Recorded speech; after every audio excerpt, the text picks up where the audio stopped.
এইবার হয়েছে। নিশি ঢুকতে পারে নাই না। ওকে, দাঁড়াও আমি আবার স্ক্রিন শেয়ারে দিয়ে নেই। এই চ্যানেলের নাম চেঞ্জ করে ফেলেছি, তোমরা খেয়াল করো 6-9 আর ছবি আছে নাইমের ছবি।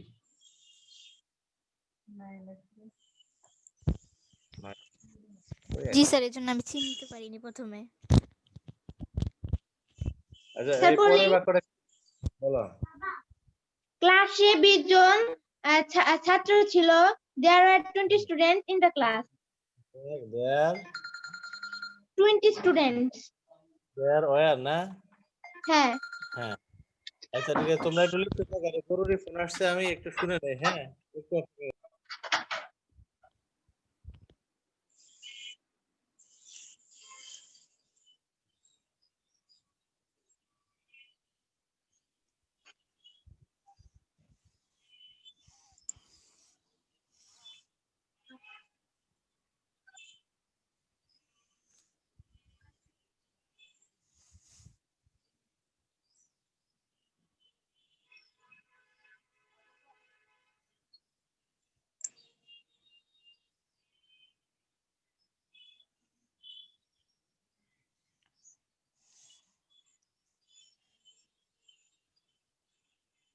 ছিলাম। স্যার আচ্ছা আমার 5টা বাক্য হচ্ছে, আর একটা বাকি আছে। হ্যাঁ ঠিক আছে, দাঁড়াও দেখি কি করেছ। এই দেখো ওটা লেখা থেকে আমরা বুঝাতে পারবো কি হবে এখানে। হ্যাঁ আচ্ছা দেখো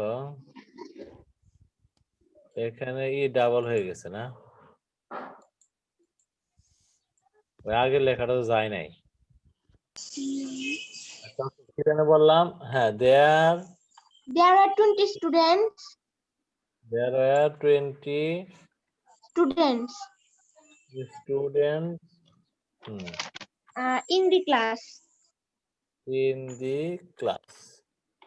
আচ্ছা দেখো খেয়াল করো তোমরা, সিএলএ ডাবল এস দেখো এইটুকু একটু রিভিশন করো। দেখো গতদিন যারা ক্লাস করছো তারাও দেখো, যারা না করছো তারাও একটু ভালো করে খেয়াল করো। দেখো এটা কি হলো, ডাবল হয়ে গেছে, ওই যে আগের লেখাটা যায় নাই তো। বিরক্তিকর। আচ্ছা দেখো যারা বলতেছিলাম, দেখো এখানে আমরা এই যে সাবজেক্টের বাক্য লেখার প্যাটার্নটা হলো এরকম যে প্রথমে দেয়ার দিব আমরা, তারপরে হলো কি দিব, এই ইজ অথবা অথবা ওয়াজ অথবা এর অথবা কি দিব, উইল বি দিব। ঠিক হ্যাঁ। আছে আচ্ছা তারপরে একটা কি দিব, নাউন দিব বা একটা নন ভার্ব দিব।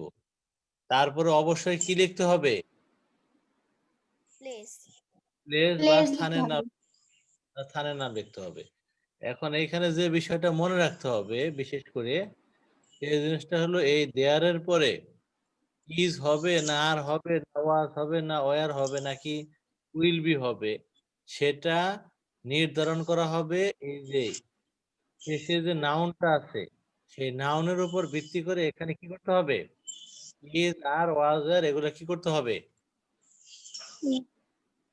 বসাতে হবে। তাই না? আমরা সাধারণত জানি যে সাবজেক্ট অনুসারে অক্সিলারি ভার্ব বা মেন ভার্ব হয়, কিন্তু দেয়ার যুক্ত সেন্টেন্সে কার অনুসারে দিতে হবে, পরের নাউন অনুসারে এখানে অক্সিলারি ভার্ব দিতে হবে। কথাটা কি বুঝতে পারছো কি বলছি? জি স্যার। এটাই হলো এখানকার গুরুত্বপূর্ণ বিষয়। যেমন এই যে এই যে এখানে ড্রয়ারে একটা কলম আছে বিধায় এখানে কি দিছি আমরা, এ ইজ দিয়েছি। যদি অনেকগুলো কলম থাকতো তাহলে এখানে কি দিতাম আমরা, আর আর দিতাম।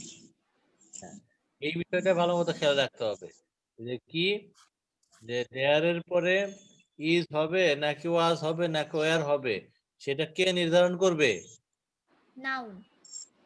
নাউন নির্ধারণ করবে। বুঝতে পারছো? জি স্যার। লেখো এইটা লেখো তো দেখি। এই এই কি জানি গ্লাসে অনেক পানি আছে, এই ইংলিশটা লেখো দেয়ার দিয়ে।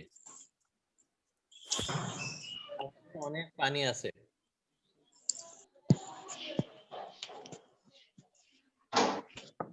স্যার কি দিয়ে লিখবো? দেয়ার দিয়ে শুরু করবা বাক্যটা। গ্লাসে অনেক পানি আছে। গ্লাসে।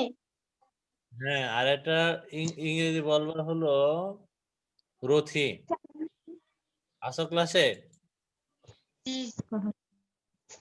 হ্যাঁ আসো, আসছো নাকি? স্যার আমি বলি, হ্যাঁ বলো।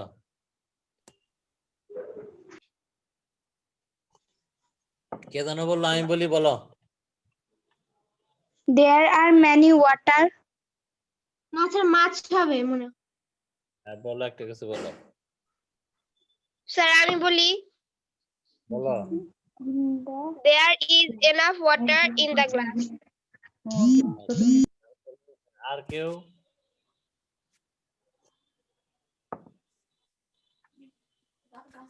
There R are so many water in the glass. কি বলো? Ji, হ্যাঁ, বলো। there are so many water in the glass. ওই সূর্য বললো, দেখো ওই সূর্যর অর্ধি বলো।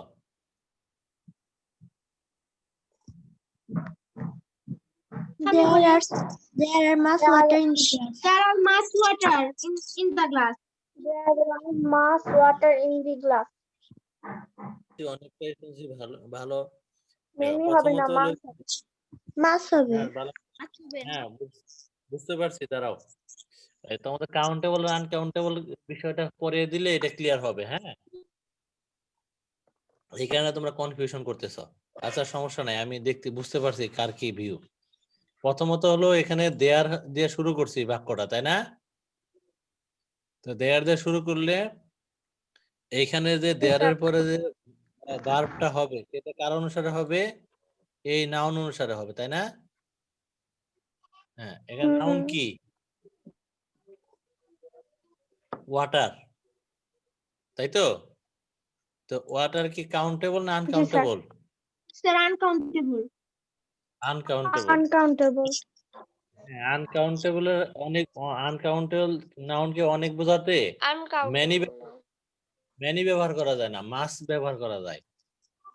কি ব্যবহার করা যায়? মাছ। আবার আবার এ লট অফ, যেটা এটা তোমার সবার ক্ষেত্রেই ব্যবহার করা যায়।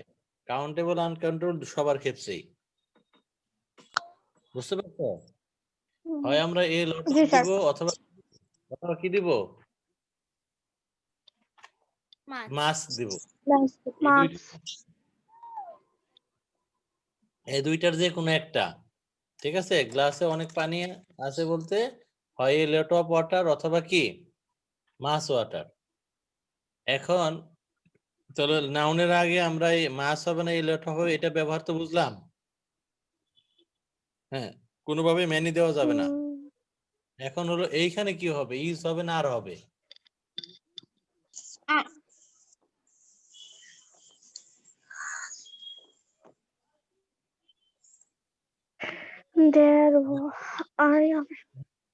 হ্যাঁ না, আনকাউন্টেবল নাউনের মধ্যে সবসময় কি হয়? ইজ। সিঙ্গুলার। হ্যাঁ, লট অফ ওয়াটার। বুঝতে পারছো? জি স্যার। জি স্যার। হুম। আগামী দিনের ক্লাসটাই আমরা নাউনের উপরে নিব, কাউন্টেবল আনকাউন্টেবলের উপরে নিব। ওকে, আচ্ছা। ঠিক আছে। অথবা আমরা এই গ্লাসে পানি আছে এইটুকু ইংলিশের মধ্যেই থাকি। ওই প্লুরাল করা কালকে শেখাবো নি, এটা লেখো। গ্লাসে পানি আছে, there is water in the glass. Glass.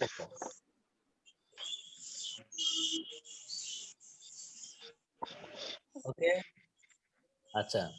এবার আরেকটা বাক্য লেখো। লেখো যে আমার আমার অনেকগুলো বই ছিল, বা লেখো টেবিলে অনেকগুলো বই ছিল, এটা লেখো, আমার না।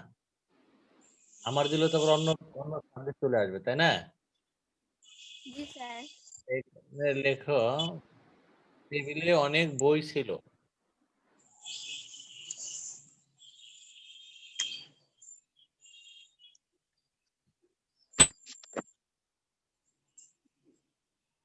স্যার লিখছি। লাবিবা বলো কি লিখছো? There were many books in the table. হ্যাঁ, there were many Books in the table. books. Sir, on the table. হ্যাঁ, on the table, টেবিলের উপরে, হ্যাঁ টেবিলের উপরে একই কথা, সমস্যা নাই। ওকে, ভেরি গুড, ভালো পারছে। বুঝতে পারছো? হ্যাঁ স্যার। তাহলে তাহলে দেখো যে আমরা এই আচ্ছা, এই বাক্যটা কয়েকটা প্যাটার্ন লিখে তারপর শেষ করি। এরপর লেখো টেবিলে একটি বই ছিল, এটা লেখো। পরের বাক্যটা লেখো, ক্লিয়ার হবে। অনেকগুলো বই বাদ দিয়ে এবার লেখো টেবিলে একটি বই ছিল।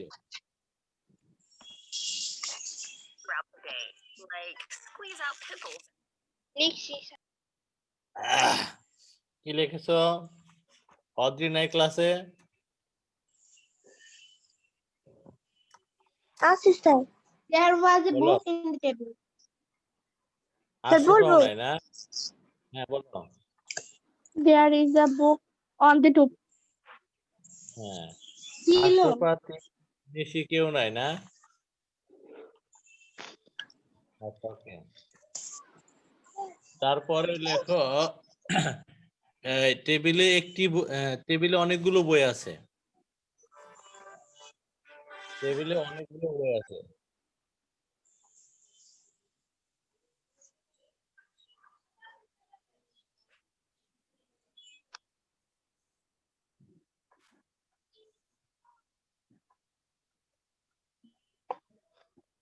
স্যার লেখা শেষ। স্যার লেখা শেষ। লেখা শেষ। পায়েল শাহ বলো। There are many books in the table. There are many Books. on the table. Sir, in the table দিলে হবে না। টেবিলের মধ্যে বোঝায়, টেবিলের উপরে বোঝায়, একই কথা। টেবিলের উপরে, টেবিলের মধ্যে, এই সেন্সে। হ্যাঁ, তারপরে টেবিলে একটি বই আছে, এটা লেখো। ঐশ্বর্য বলবে এটা। ঐশ্বর্য বলো।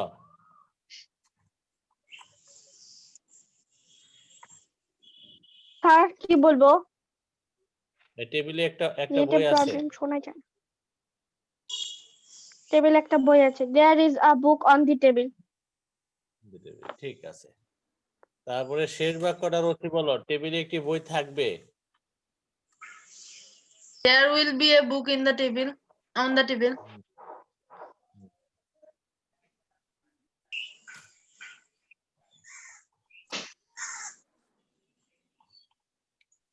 ওকে, ভেরি গুড। তাহলে দেখো এই যে আমরা একই বাক্যটাকে নানান ভাবে লিখলাম এবং সেখানে এই যে আমরা ওয়াজ, তারপরে ওয়ার, আর, ইজ এগুলো কার অনুসারে ব্যবহার করছি? পরের যে নাউন আছে সেই অনুসারে, তাই না?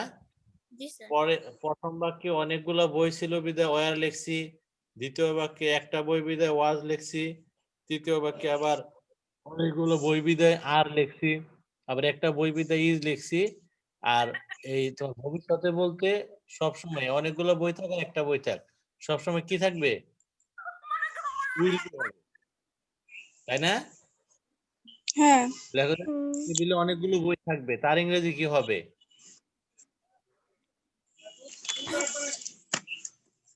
স্যার কি টেবিলে লিখবো? দেখো টেবিলে অনেকগুলো বই থাকবে, স্যার তা আমি না বলি বলবে এটা। এটা। স্যার আমি বলি will be there will be many books in the table. Many books. হ্যাঁ, তো ভবিষ্যতের কথা বোঝালে উইল বি হবে, তাই না? সব সময় অনেকগুলা নাউন সিঙ্গুলার থাক আর প্লুরাল থাক, তাই না? জি স্যার। ঠিক আছে, এই বিষয়টা ভালো করে খেয়াল রাখো। তাহলে আমাদের এইখান থেকে বা গত ক্লাস থেকে বা আজকের ক্লাস থেকে মূল শিক্ষাটা হলো আমরা ইন্ট্রোডাক্টরি সাবজেক্ট যেমন দেয়ার ব্যবহার করে বাক্য যখন গঠন করব তখন অবশ্যই শেষে নাউনের পরে প্লেস দিব, আর দেয়ারের পরে যে আমরা অক্সিলারি ভার্বটা ব্যবহার করব সেটা হবে দেয়ার অনুসারে না, সেটা হবে দেয়ারের পরে যে নাউন ব্যবহার করব আমরা সেই নাউন অনুসারে দেয়ারের পরে অক্সিলারি ভার্বটা হবে। মনে থাকবে? আর হ্যাঁ এটা কিন্তু প্র্যাকটিস করতে হবে, প্র্যাকটিস না করলে কিন্তু এটা আবার কিন্তু মুখস্থ করার বিষয় না, প্র্যাকটিসের মাধ্যমে এটা তোমাকে আত্মস্থ করতে হবে। আচ্ছা, আর দ্বিতীয় কথা হলো তোমাদের যে ওই যে 24টা বাক্য লিখতে বলছিলাম, কে কে লিখছো হাত তোলো দেখি। স্যার কি? লাইবাটা পেয়েছি, পায়েল শাহটা পাইছি, হ্যাঁ রথি লিখছে, রথি স্যার আমি তো না, পাঠাইছি, মনে হয় প্রবলেমের কারণে যাই নাই। শুধু লাইবাটা পেয়েছি আর কারোটা পেয়ে না, বাকিরা লিখে দিবা। তোমরা জানো না কোনটা দিছি, ওই যে দেখো যে পুরাতন শীট গুলা চেক করে দেখো, ওখানে অনেকগুলো 24টা বাংলা সেন্টেন্স আছে, আছে না? হ্যাঁ আছে স্যার। ওকে, দেখো আজকে আমরা প্রশ্নবোধক বাক্যের মধ্যে এই যে ডব্লিউএইচ মানে ওগুলো প্রয়োগ করব, ওই যে হু, হোয়াট, হুইচ এগুলো প্রয়োগ করা শিখবো। বুঝতে পারছো? তো হ্যাঁ লেখো প্রশ্নবোধক বাক্যে বা ইন্টারোগেটিভ সেন্টেন্সে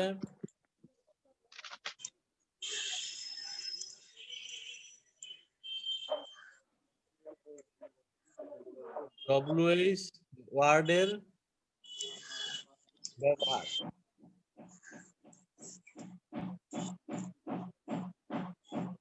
এইটা আমরা করবো, হ্যাঁ। আর কালকে আমরা ওই কাউন্টেবল আনকাউন্টেবলের এইটা ক্লাসটা করিয়ে নেব, তারপরে আমরা ওই যে বাক্য বড় করা ওইটা শিখবো। কারণ কাউন্টেবল আনকাউন্টেবল ক্লিয়ার না থাকলে ওইটাই হবে না, ভালো মতো বুঝবা না। দেখো আমি তো স্ক্রিন শেয়ার আনতে পারছি না,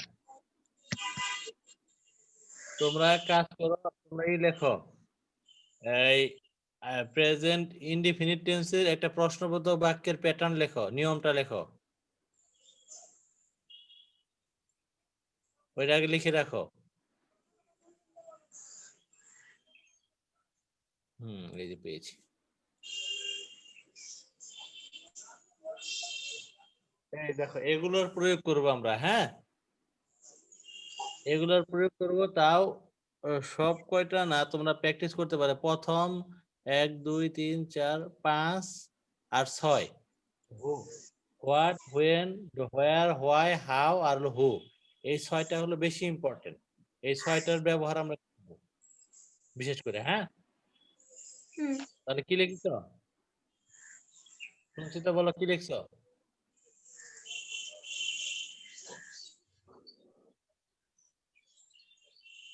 কি জানি লিখলাম বলো।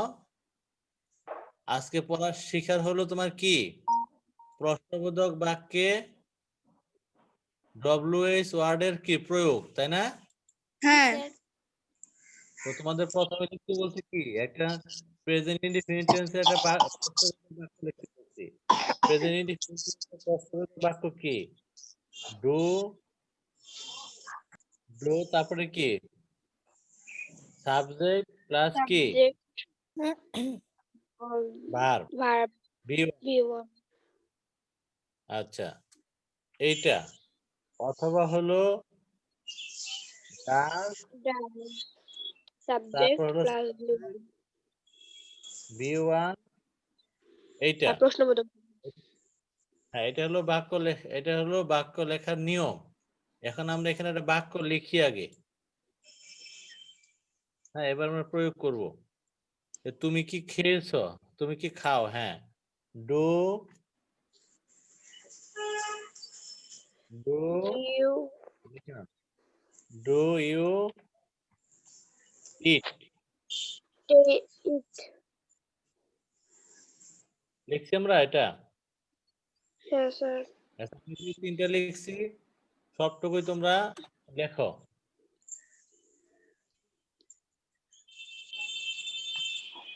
লিখেছো? আচ্ছা, এটুকু। হ্যাঁ, প্রথমে লেখো প্রেজেন্ট ইনডিফিনিট টেন্সের প্রশ্নবোধক বাক্য লেখার নিয়ম। নিয়ম লিখে প্রথম দুইটা বাক্য লেখো। তারপরে হলো কি জানি লিখলাম আমরা, উদাহরণটা লিখলাম, তাই না? উদাহরণ লিখছি। হ্যাঁ স্যার। জি স্যার। এবার এবার আমি যেভাবে বলবো সেভাবে লেখো। এবার লেখো তুমি কি খাও? তুমি কি খাও? ইংলিশ কি হবে? What? What do you eat? হ্যাঁ, আর তুমি বাংলা কি কিন্তু খাও? লিখে না, হোয়াট ডু ইউ ইট। তুমি কি খাও? হ্যাঁ, তারপরে লেখো তুমি কখন খাও? When do you When- eat? When do you eat? Bangla লিখে নিও, কিন্তু আমি কিন্তু ফাঁকি দিতেছি, বাংলা লিখতেছি না। তারপর লেখো তুমি কোথায় খাও? Where do you eat? হ্যাঁ, Where do you eat?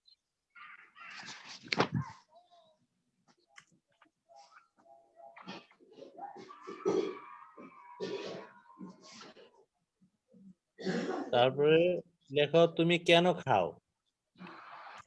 Why do you eat? হ্যাঁ, বাংলা লিখে ইংলিশ লিখবা।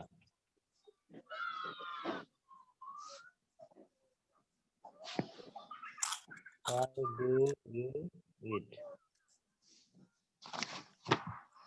তারপর লেখো তুমি কিভাবে খাও?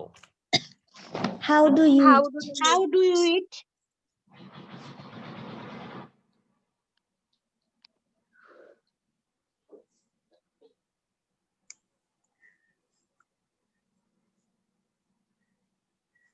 আচ্ছা, এইটাই থাক। তারপরে আমরা ওই হুয়ের ব্যবহার, একটু হুয়ের তো একটু ঝামেলা আছে, এই পাঁচটা আগে ব্যবহার শিখি। What, when, where, why, how. ঠিক আছে?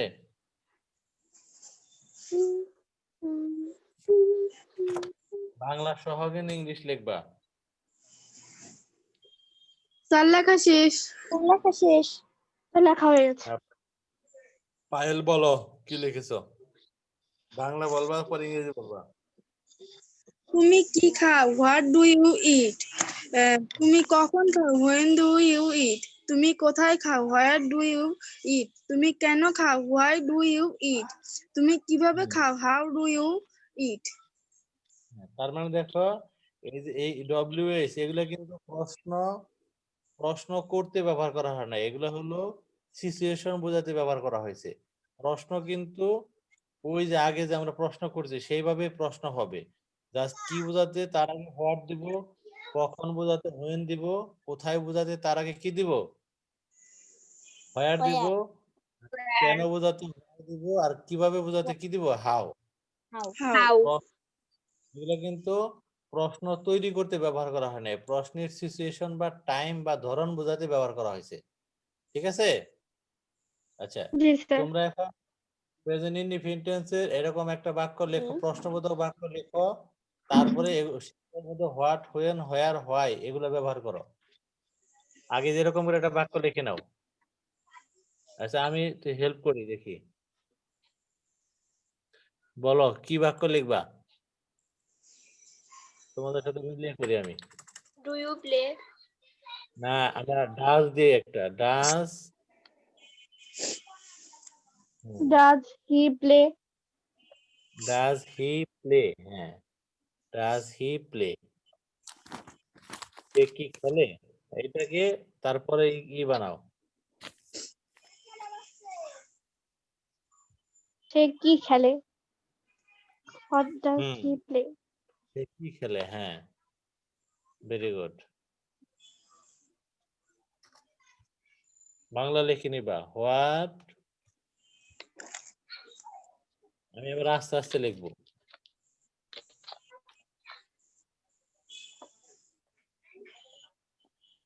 হুম, তারপরেরটা কি হবে অদ্রি? সে কখন খেলে? কখন খেলে? When does he play? Bangla বলতে হবে আগে। সে কখন খেলে? When does he play? তারপরটা কি হবে? ওই ওই পায়েল, তুমি কোথায় খেলো? Where তুমি do কেন? you সে কে? কোথায় খেলে? কে? সে কোথায় খেলে? হ্যাঁ, Does হুম। he play? তারপর একটা তানাব বলো। সে কেন খেলে? Why does he play?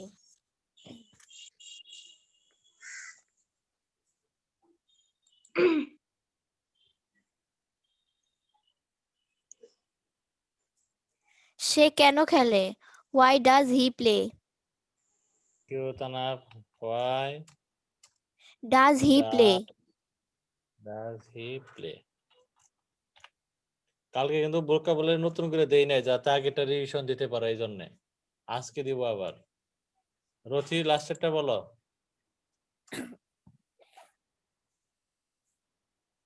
সে কিভাবে খেলে? Sorry, সে কিভাবে খেলে? How does he play?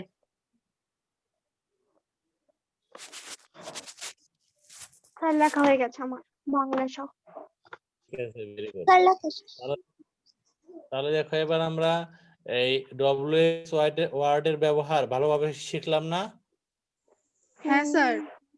জি ঠিক স্যার। আছে, আচ্ছা ঠিক আছে। এবার তোমরা একটু, আমরা তাড়াতাড়ি করি কারণ আমাদের সময় কমে আসছে। আজকে হলো 23-24 তারিখ, তাই না? আচ্ছা দেখো, এরপরে লেখো আমরা পাস্ট টেন্সে একটা বাক্য লিখি। হ্যাঁ, এটা কেটে দিই সব। পাস্ট টেন্সে বাক্য লেখার আগেই লেখো, নিয়মটা লেখো। প্রশ্নবোধক বাক্য লেখার কিভাবে লেখে? Did past did plus Did, subject plus subject, B1 আর প্রশ্নবোধক চিহ্ন। হ্যাঁ B1, ঠিক আছে, প্রশ্নবোধক চিহ্ন। তাহলে একটা প্রশ্ন লিখি আমরা। তুমি কি ঘুমিয়েছিলে? আমি না নাকি? খেয়েছি। না, তুমি ঘুমিয়েছিলে? বা তোমরা যে কাল পরশু যে নতুন ভার্ব শিখলে, তার মধ্যে থেকে একটা ভার্ব প্রয়োগ করো। নতুন নতুন ভার্ব প্রয়োগ করতে হবে। তুমি কি আঁকতেছিলে না কি জানি? আচ্ছা, তুমি খেয়েছিলেই দেই। ডিড ইউ, ডিড, তাই না? আচ্ছা, সমস্যায় দিলাম। আচ্ছা, এবার তুমি কি খেয়েছিলে সেটা হবে। What did you Eat.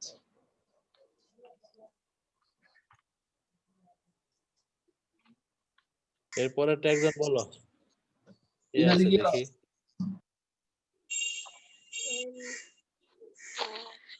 Adri বলো এরপরেরটা।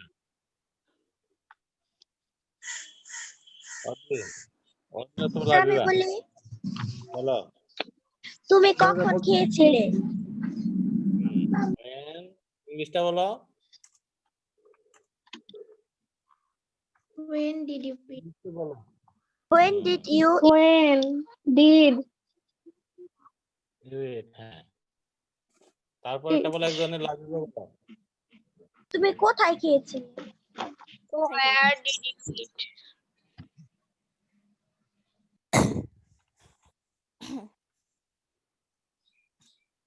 তারপর একটা বলো। তুমি কেন খেয়েছিলে? Why did you eat? Why did you eat?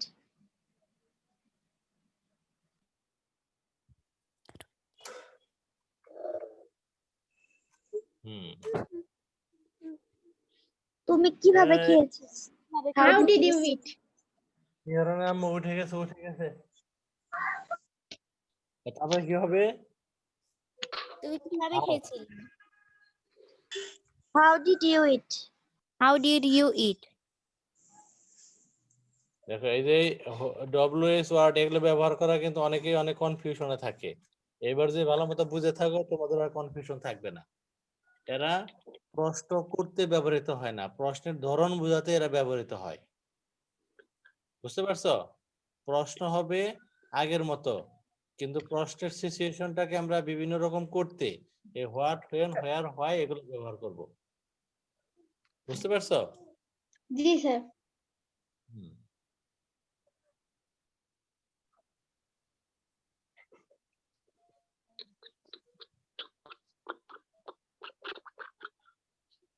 তাহলে তোমরা একটা নতুন বাক্য লিখে প্র্যাকটিস করো, লিখে আমাকে বলো নিজেদের ইচ্ছা মতো। এবার লেখো, হ্যাঁ। এবং পড়া থাকবে এই প্রেজেন্ট টেন্স এবং পাস্ট টেন্সের এরকম করে বাক্য লিখে যে এখানে ব্যবহার করা। 5টা 5টা 10টা হবে না? নতুন ভার্ব দি। হ্যাঁ, নতুন ভার্ব দিয়ে সব সময় নিজেকে প্রতিদিনই চিন্তা করবো যে আমি পুরাতন ভার্ব ব্যবহার করব না, নতুন ভার্ব ব্যবহার করব। তাহলে দেখবা ইংলিশে অনেকটা এগিয়ে গেছো।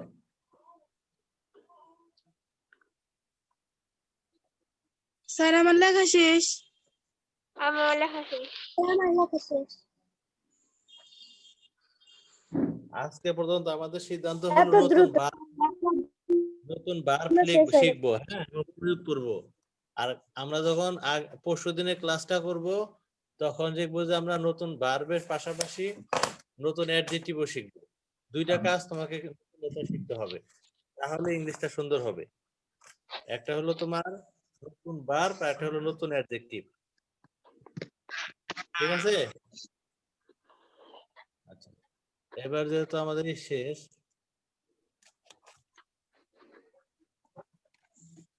কার কার শেষ?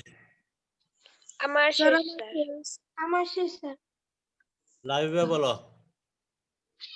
আচ্ছা, ডিড হি গো, না সে কি গিয়েছিল, ডিড হি গো, সে what what did he go, say